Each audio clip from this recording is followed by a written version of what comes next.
All right, welcome to our fourth week Shine On Team Call. We're talking about leadership in our fourth week. So I have been doing a little bit of research. I have a favorite book with leadership, and I also have been trying to listen to some podcasts. So what I want to start by doing is asking you, have you read 21 Laws of Leadership? I don't think I've read that one, no. Okay, good. That's good. Okay, so it is one of my favorites because it's a John Maxwell book, which I really love, but it Yeah. also is straightforward, as 21 laws, and you just and they can be learned on top of each other, but they can also be learned separately. So you can work on just one of them, or you know what I mean? So Yeah. what I want us to do first, and you can write it down on a piece of paper. We Now, I know you guys don't have the book, and you can get it if you want, but I just wanted to see where our leadership strengths are as a team. And so we're going to take the time tonight to take this little test to see where our leadership strengths are. Okay, so I'm going to read you, and I'm going to read it to you, but I'm also going to put the picture of the page up on, and I'll share the screen so you can see it.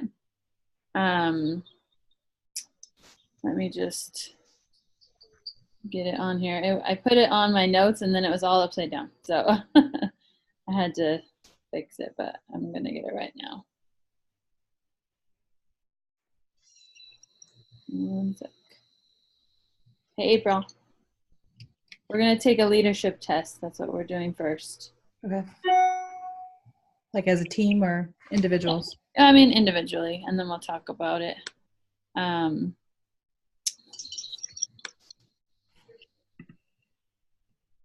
Okay, it's loading. One sec.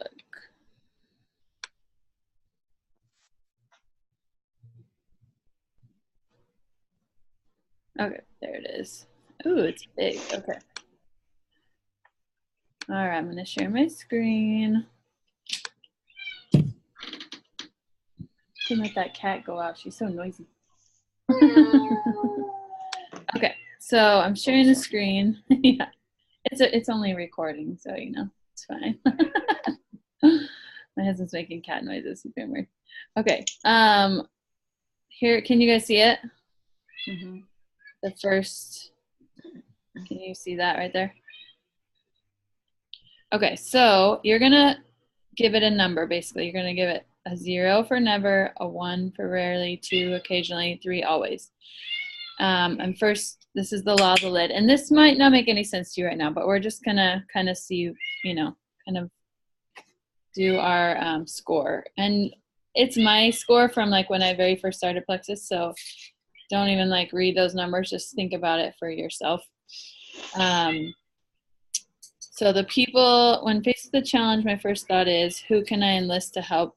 Not what can I do? So you got to give yourself a number between 0 through 3. Okay, so what does the 0 mean? 0 is never. Can you see it right here? Oh, I see. Okay, gotcha. Yes, sorry. No, that's okay. That part. You never do that, or you rarely do it, or you occasionally do it, or you always do it. And you guys can, if you can read those, I'll read them out to you too, but maybe I can make it bigger. Is that better? So you're going to do the A, B, and C and give yourself those 3 scores.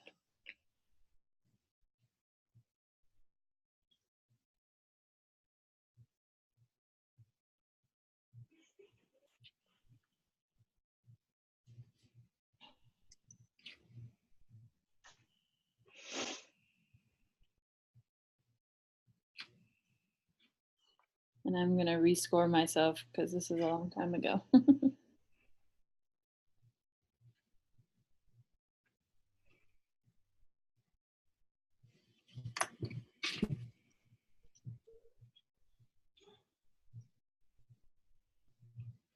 When you're done, just say done. And is this just like in general or with our businesses? Like yeah. Like I think about my callings and how I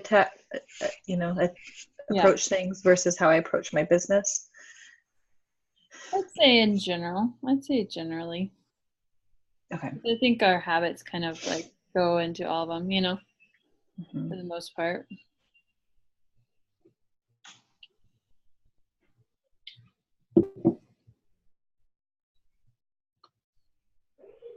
Okay.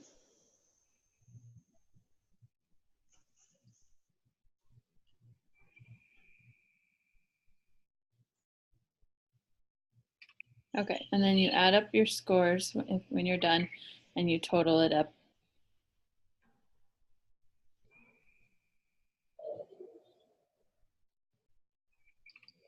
Okay, so you guys ready for the next one? Mhm. Law of influence.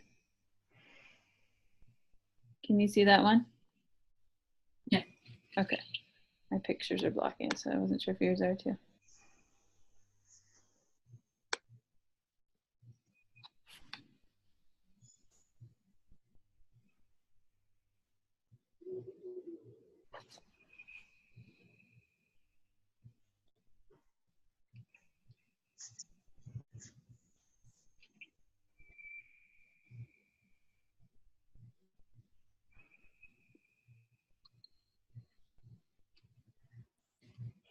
Sorry, it was 0, never, 1.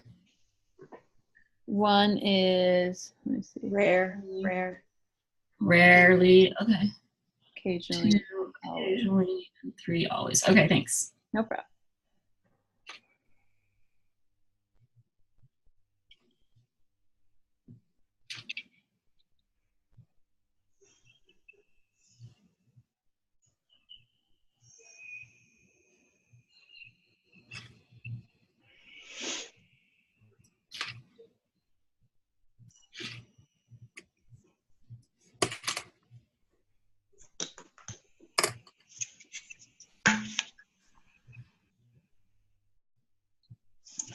All right, here's the next one. Yeah. All right, now this might take a while. This might take the whole time, and that's okay because I want us to know where our strengths are in our leadership, because that's where I want us to start, is like knowing ourselves and our leadership skills. Okay, so this might feel tedious, but it's good. It's a good thing. All right, so the law of process. Can you guys read it okay? Do you want me to read it out loud or no? That's fine. No. Yeah, okay, okay.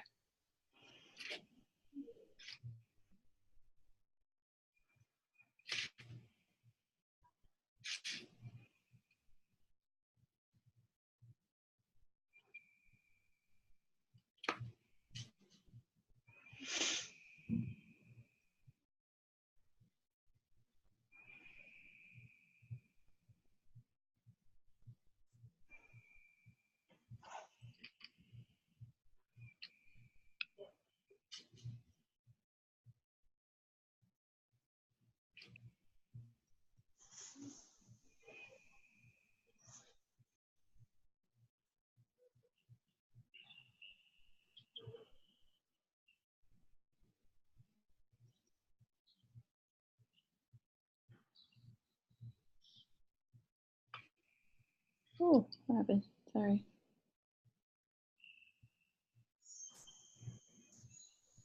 Like randomly went down. Hold on. There you go. It's like when I do anything on my phone, it like updates on there and it moves it.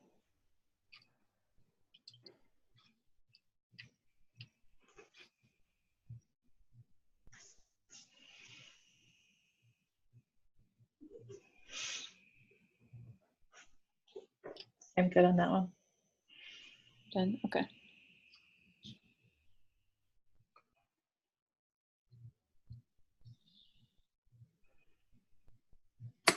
Okay. You need your total.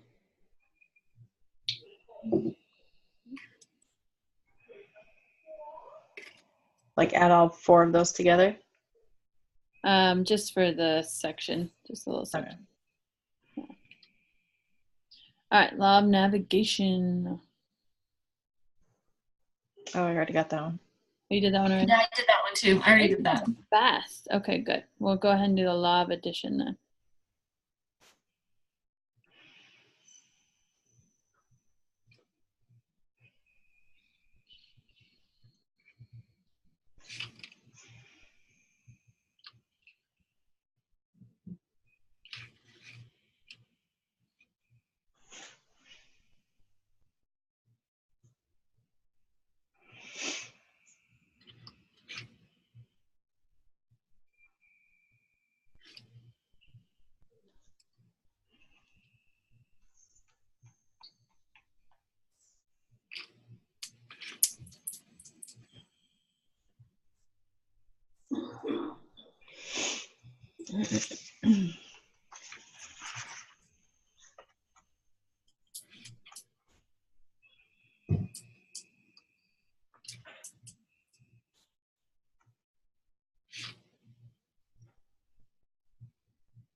All right, you guys ready? Yep. You guys are Yep. fast. I'll put 2 up there so you can do 2. Wait, 9? Should we be on 6? Oh, wow, sorry. Okay, thanks for catching Oh, that. they just Must be down. Where's this? does it matter? Yeah, I must have missed a page. Hold on. Oh, wait, is that it? Yeah, that's Oh, yeah. that's There we go. weird. Ended up on the bottom. Okay, good catch. I probably wouldn't even notice that.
Okay.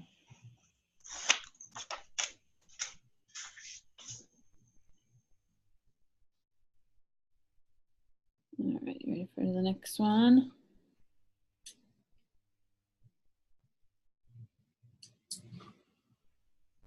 Of intuition.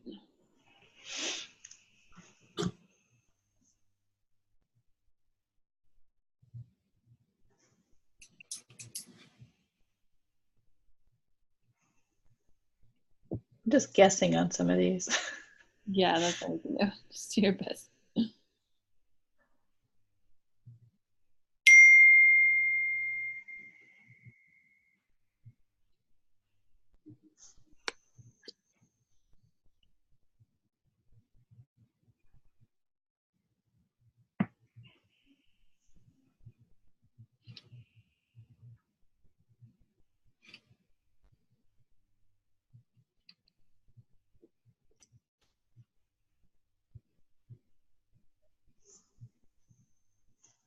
All right, you guys ready? Okay, number 9's up here.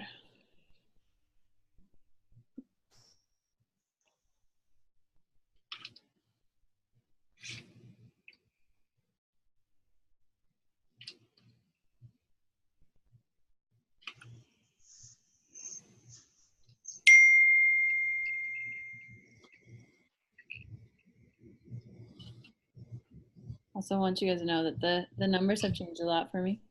So if you're looking at my numbers at all, just know they're different. Kind of cool to see how much they've changed actually.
Just like the inner circle.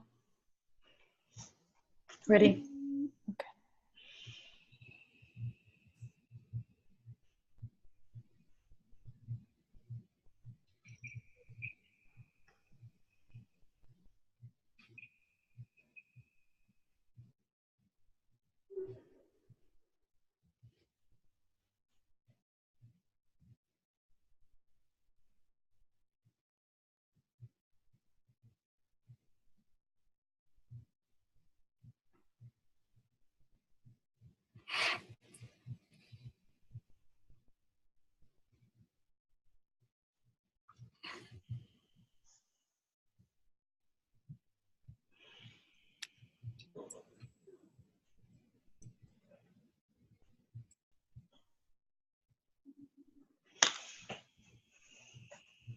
I gotta be right back.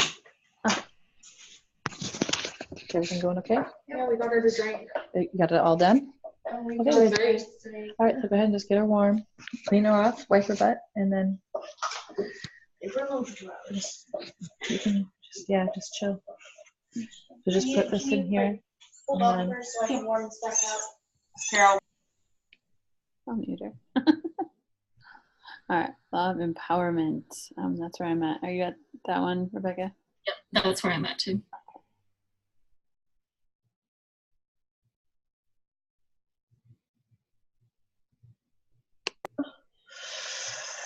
Stress.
Yeah. I'm not doing very well at 13.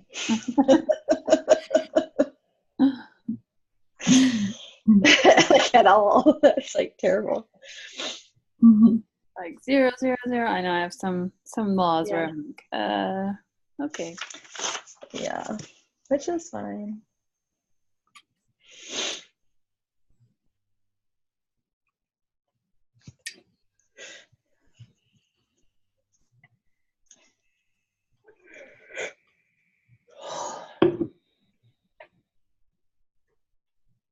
Is ready for buying. Yeah.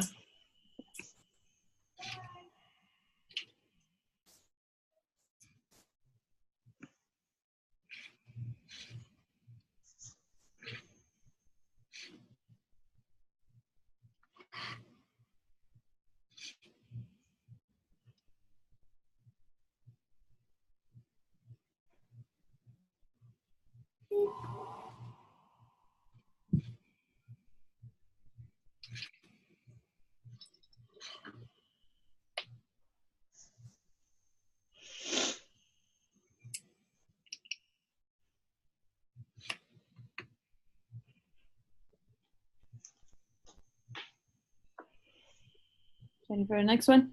Mm-hmm. Okay.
You guys ready for the next one?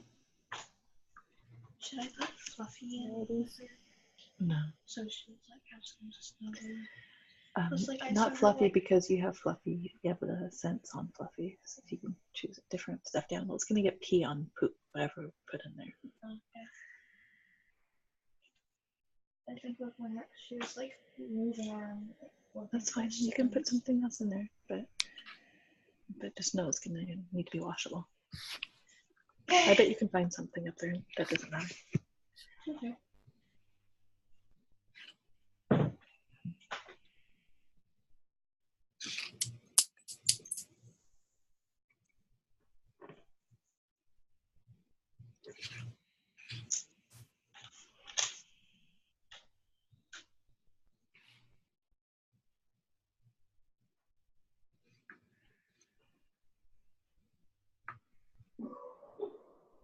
Gotten a lot better at priorities. Hallelujah.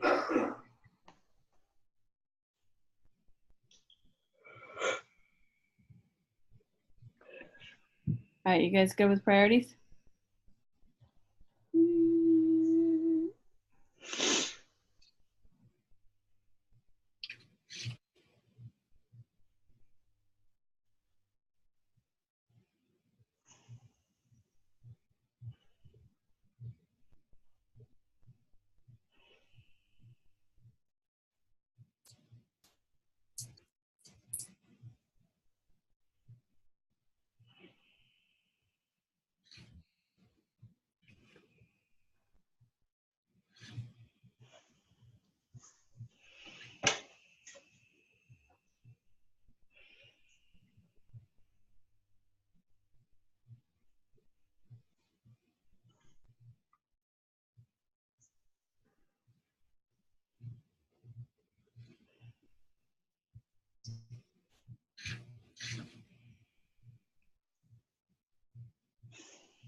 You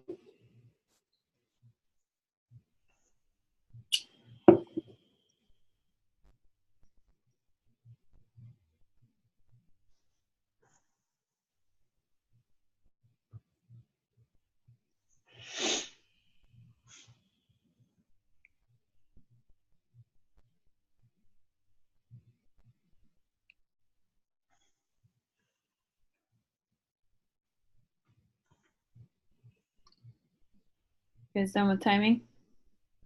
Yeah. Mm-hmm.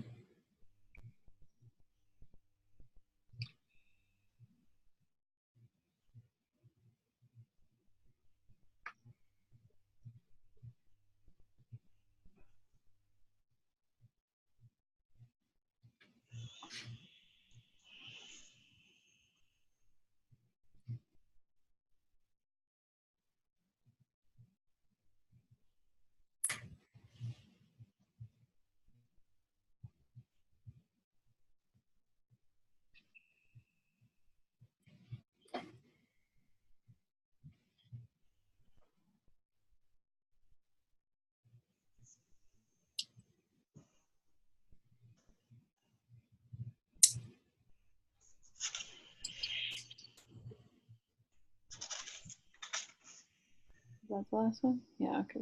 Just making sure. Law of legacy.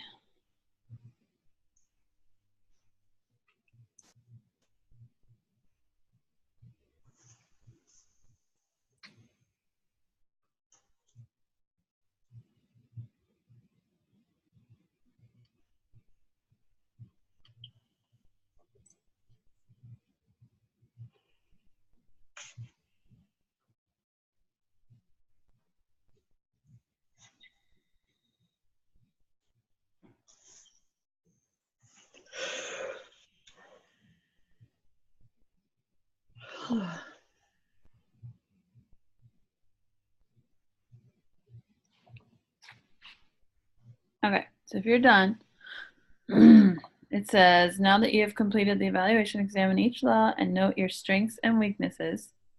So if you got an 8 to 9, that's a strength zone. If you got a 5 to 7, that's a growth zone, and 0 to 4 is a weakness.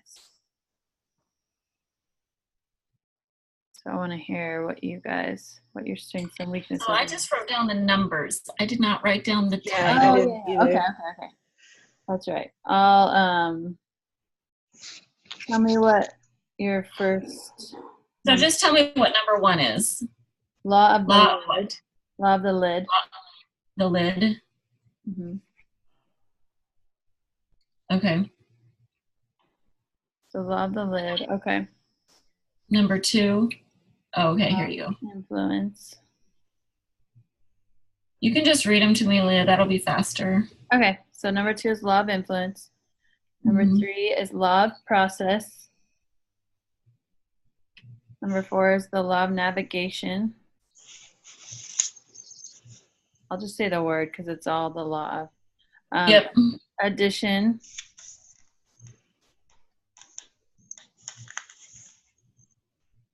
Solid ground. Respect. Intuition.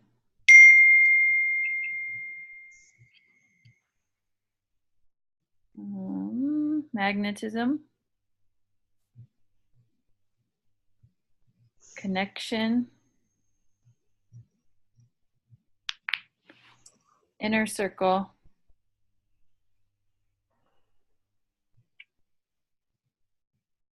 Empowerment.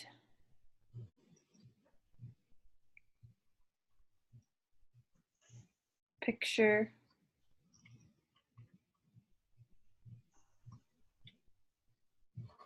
Buy-in.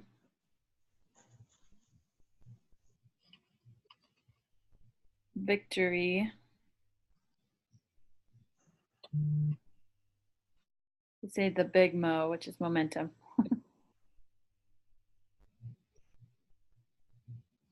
Priorities. Sacrifice. Bless you. Yep. a cute sneeze. Timing. Explosive growth. Which one is that? That's 21 or 20. Explosive growth. And then Sorry, what was 19? 19 is timing.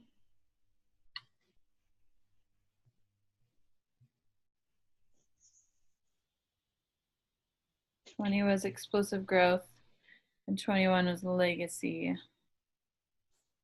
Okay. What's 1, 2, and 3? 1, 2, and 3 was law of the lid, Influence. influence, and process. Okay. All right, so which one of you was the law of the lid? Was that a strength or weakness? Hang on 1 second. So what were how do you measure them again? So 0 to... if it's 8 to 9, it's a strength. If it's 5 to 7, it's a growth area. And then 0 to 4 is a weakness. Okay. All right. So let's just kind of go through real quick and see. So law of the lid, it says leadership ability determines a person's level of effectiveness. So who has that as a strength or a weakness? I just have it normal. Yours is growth. Is it middle? Sorry, so 8 to 9 is strength. Yes. And then what's under that? And then 5 to 7 is like an area of growth, like you could grow it. Right. And then under that is a weakness. Okay. And basically the idea is if it's a weakness for you, you want to like outsource it. You know what I mean? Like have somebody else Right. for you. And then if it's like an area of growth, you know that you have the potential to be good at that. And then, you know, the strength is what you're good at. So you push into those. So Okay. law of the lid, strength or weakness, or growth. Mine's growth. Me too. How about you, April? Growth. Growth. We're all in the growth area. That's good to know. Because lid is kind of like the main thing of being a leader. Like you can always raise your lid. Okay. Influence. Growth. Same here. That's a strength of mine. That's good to know. A lot of this, I based it on my teaching career. Yeah, that makes sense. Because that's what you've done most of your professional life. Right. Yeah. Okay. Law of process. Growth. That's a weakness for me. Yes. Should develop daily, not in a day. Ooh, so that's like you kind of want to get stuff, like see results quickly kind of thing. You feel like? It's also a growth. This is just not something I've ever done before. Yeah. I mean, I'm just now starting to create these habits. Right. And to like do that, like to realize this is important and to do it. And so I know it's funny because I was like that too, where I was like, if I don't see results right now, I'm gonna just give up. But now I'm like, okay, now I'm starting to do the habits and all that good stuff. All right, law of navigation. Growth. growth. Growth, me too. Law of addition. I have strength. Strength.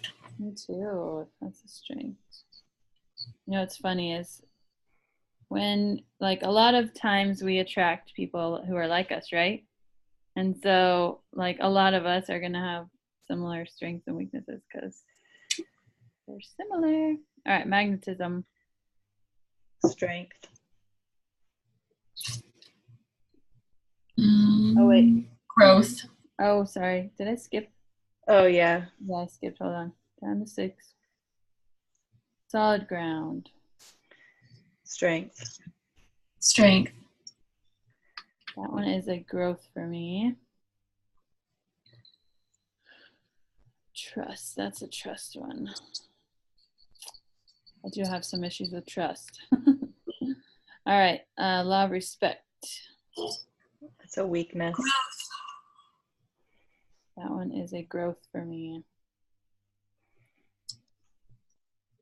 All right. Law of intuition. Growth. Growth. That one is a strength for me. See, I've changed. See, it was not a strength before. All right, let's see, 9. I want you to try to keep, like maybe take a picture of your notes, try to keep these so you know where your strengths and weaknesses are, because we'll be talking about the laws down the road. So it'd be good to know. All right, magnetism, where is it? There it is. Magnetism. Growth. Growth.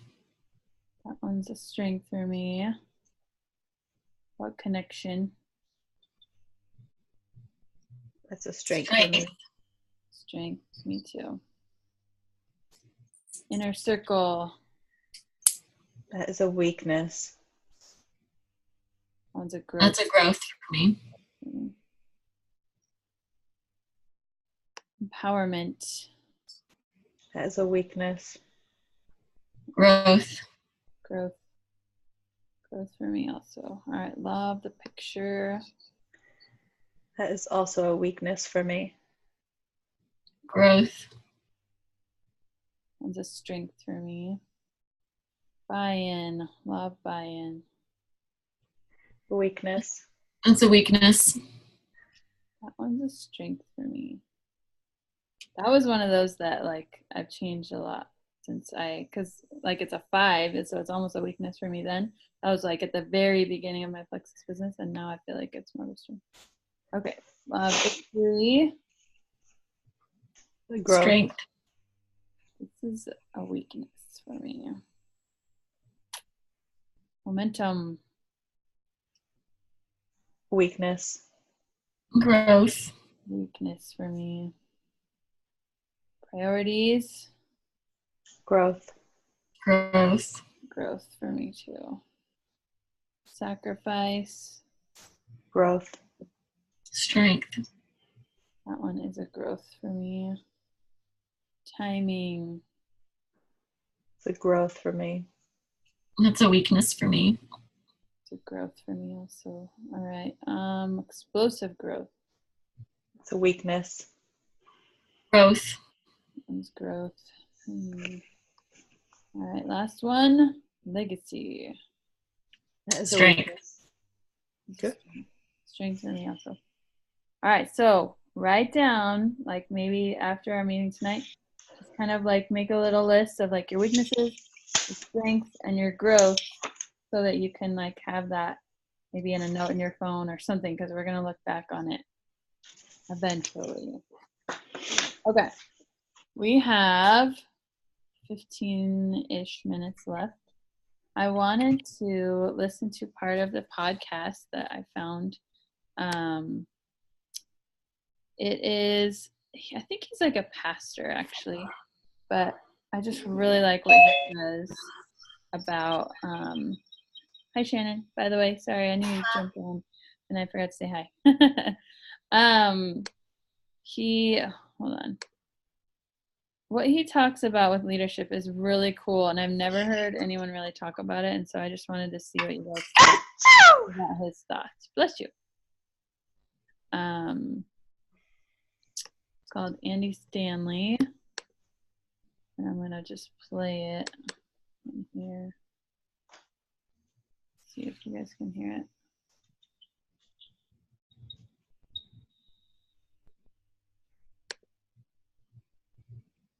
Now it's 23 minutes, so we're not going to listen to the whole thing. Can you guys hear it? Welcome to the Andy Stanley Leadership Podcast, a conversation designed to help leaders go further faster. On today's podcast, we'll talk about how a leader should challenge the process. Andy, over the years, I've heard you talk about this topic. You've made this amazing statement. You said, challenging the status quo is often where leadership begins. Where did that idea come from? Yeah, I love that statement. It actually came from the very first leadership book that I ever read, which came out, this is hard to say out loud, almost 30 years ago. Wow. 30 years ago, yeah. And the Leadership Challenge by Kouzes and Posner, it's been out for 30 years. It continues to be republished. And sometimes I wonder, do I love this book because it's the first leadership book I ever read, or is it really that good? And honestly, every year, in fact, more than one time a year, I will find myself when I'm doing research or I'm putting together a leadership talk, going back to that book. It is so incredibly worn out, and every page is underlined. Wow. I think one of the things that gives this book such fun, it's not an individual leader sharing their insights or even their story.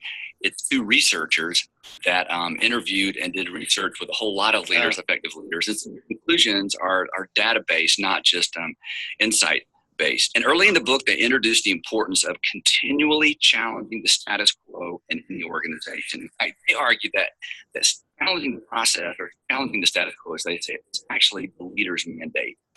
Why a mandate? As all of our listeners know, progress is always preceded by change. If things are going to get better around here, then something has to change. Change is always preceded by challenge. If something's going to change, somebody has to come along and say, hey, something needs to change. So there's challenge, change. So consequently, it takes somebody challenging the status quo for real change to take place. And that is, we're going to talk about in the next few minutes. It's not always comfortable, but it is absolutely necessary. So you said 30 years ago, that was about 10 years before we started this organization. Yeah, and that was a problem, as you know, because you were there. At that time, I was working for my dad in a very traditional church, a great church, but a traditional church. So, I read where leaders are supposed to challenge the status quo. So I thought, okay, I'll just start challenging the status quo. And I seem to remember that not always going well. Actually, it did not go well. I think the only reason I kept my job was because my dad was the pastor. Maybe that's the only reason you kept your job. You were my friend. So failure in those early days was not because this isn't a important and true principle. It had everything to do with my inappropriate and not so well thought through approach to this. So what I did, instead of challenging the status quo of our entire enterprise, which was really none of my business, I decided to take this principle and apply it to my sphere of influence, which is really what everybody should do. So my sphere of influence at that point, I oversaw our ministry to middle school and high school students. It was not a big part of what we were doing as an organization. But, hey, this is my sphere of influence. I can begin challenging the process or challenging the status quo of student ministry in general, where I had, the authority to do so. And you were there for that, Lane. You remember some of those days. Even though what we did was disruptive, I think what saved us was we were successful. Because when a leader comes along and challenges what is, also combines that with or harnesses that to a, hey, here's what it could be and here's what it should be. And again, as we talk about so often on our podcast, that leadership is about pointing people to a preferred future. Challenging the process is then harnessed to or linked to a picture of a preferred future. People generally are willing to sit up straight and say, hey, you're right. This is what we've always done. It's not working anymore, or there's a better way. So consequently, we experienced some success then. But let me reiterate again, simply taking this idea and charging into the whole organization was not very effective. As you said, I was around for some of that, and I remember you started actually encouraging this principle. With the leaders that reported to me in terms of volunteers and staff, I just began insisting on it, and I've tried to do that ever since. This is not comfortable, but here's the thing, Lane, and you know this, and you're the same way. There's something that I think we fear more than being wrong, and that is being irrelevant. So when a younger leader comes along and begins to challenge the process that we established, and our organization is 20 years old, it does feel personal because, my fingerprints are all over everything we do. But there still is in the back of my mind, I never want to wake up one day in an organization that I helped create that's irrelevant, regardless of how good those ideas used to be, because everything that's relevant has a shelf life. And we know that and we talk about that. But the only way sometimes to unearth those things that refer to them sometimes old couches is for somebody to come along and challenge the process, to kind of challenge the status quo. And as you said, 20 years ago, we were challenging the process. Yeah, we were the young guys. Yeah, we were, weren't we? We remember that. And now we've got some amazing young leaders on the staff that are doing that. Yeah, and the reason I want to create a culture, and it's so important for leaders to create a listening culture, especially for next generation leaders, is because, as Al Rees says in his excellent book Focus, the next generation product will probably not come from the previous generation. The next generation product will not come from the previous generation. So we had some great ideas 20 years ago, and hopefully there are a few great ideas, Still great ideas. Yeah. But the truth is, the next generation in our context, the next generation church, the next generation approach to ministry, the next generation approach to dealing with issues and problems and challenges in our culture, it's probably not going to come from our generation. But I want to be an organization that, again, is open to that next generation, challenging the status quo in such a way that it's both helpful and that we can then in turn get behind them instead of feeling like they're being a threat to us. And this is a dance. This is more art than science, but it has a lot to do with the kind of culture that we create, and it has a lot to do with our willingness to listen to a lot of bad ideas until we get to the good idea. Absolutely. Because the truth is, we will either benefit from those ideas or we won't. And the only way to benefit from these new ideas, the ideas, again, that sometimes they don't strike us as exactly on point.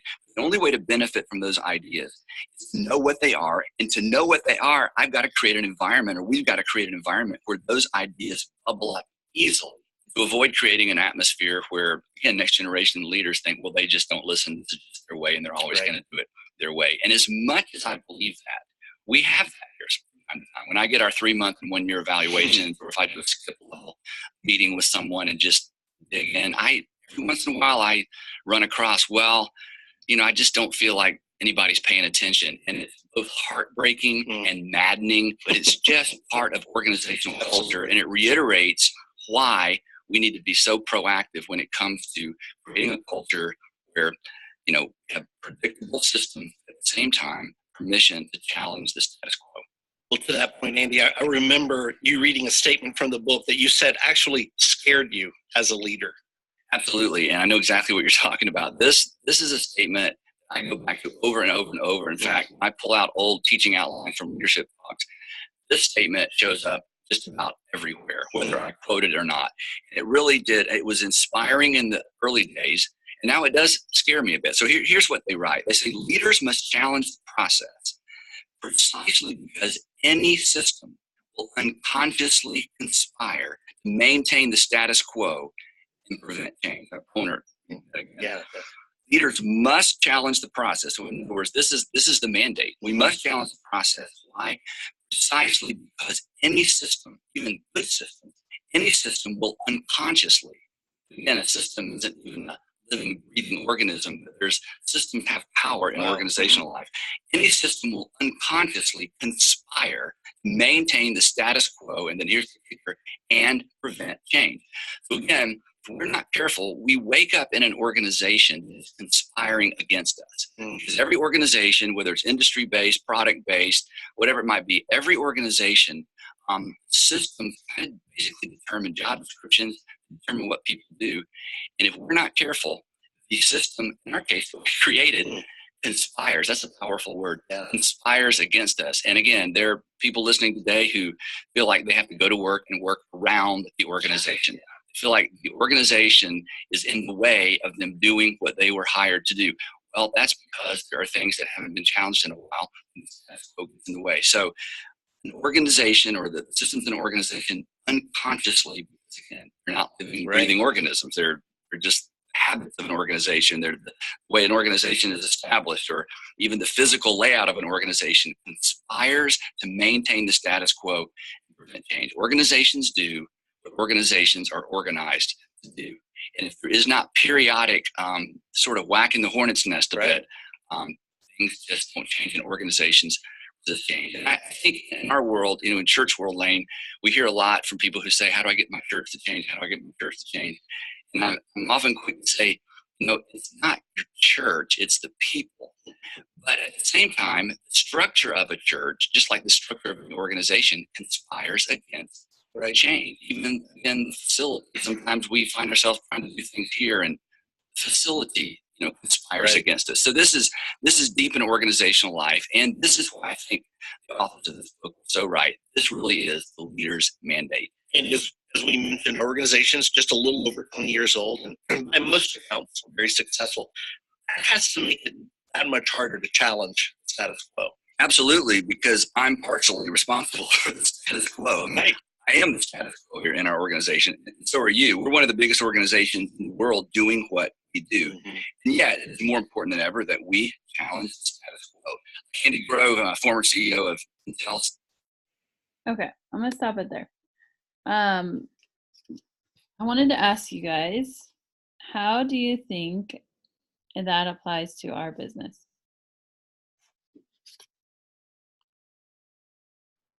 Any ideas? Could you recap what he said just really quickly, like the overall? So basically, he said like we need to create a culture with predictable systems plus permission to challenge the status quo. So it's all about challenging the status quo. Leaders must challenge the process precisely because any system will unconsciously conspire to maintain the status quo and prevent change. So it's just, I feel like it's a new idea of leadership that I've never heard about, and I wanted to like talk it over with you guys. And it's the idea that when someone comes to challenge the idea, it actually makes your system stronger. Does that make sense?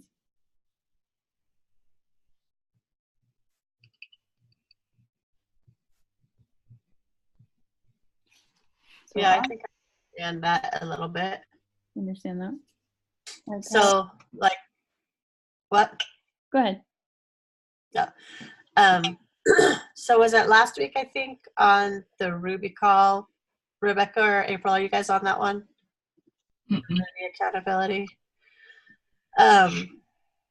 So one of the girls got on and she had, I don't know, a good success or something, and Emily wanted her to talk about it.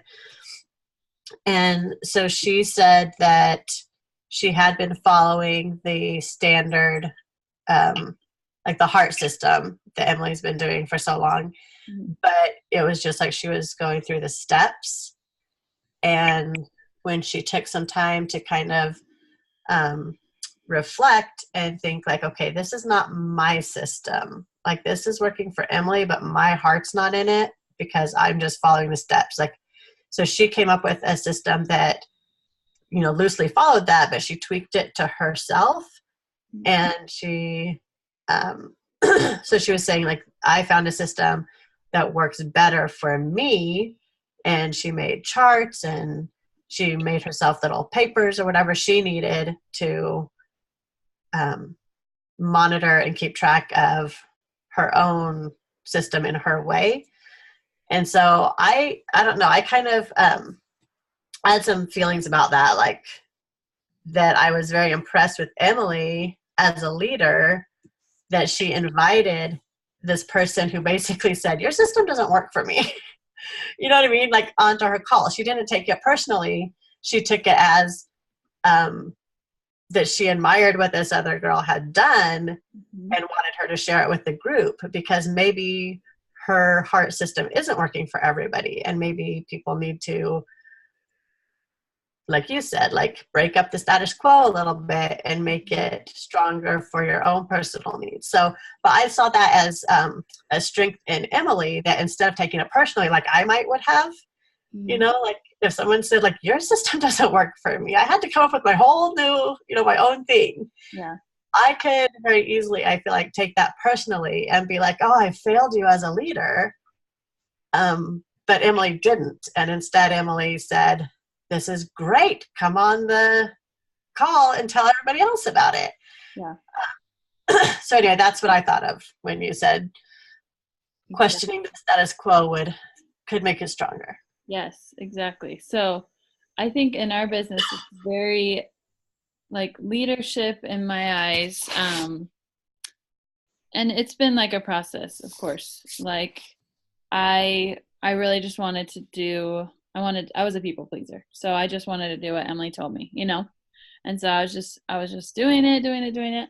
And when I felt like I wanted to go off and kind of do my own thing, I didn't feel like I was being pushed to do that. Do you know what I mean? And so and Emily has grown as a leader too. So like, I'm so happy that she's doing that and like bringing that in. And for me, I'm like, okay, I want to let you guys know that when you challenge the status quo and when like you have new ideas that can be like interacted in our team, like that is what makes you a leader. You know what I mean? Like you bringing up new ideas and trying new things and owning what you're doing is what makes you, like, your leadership lid rise up.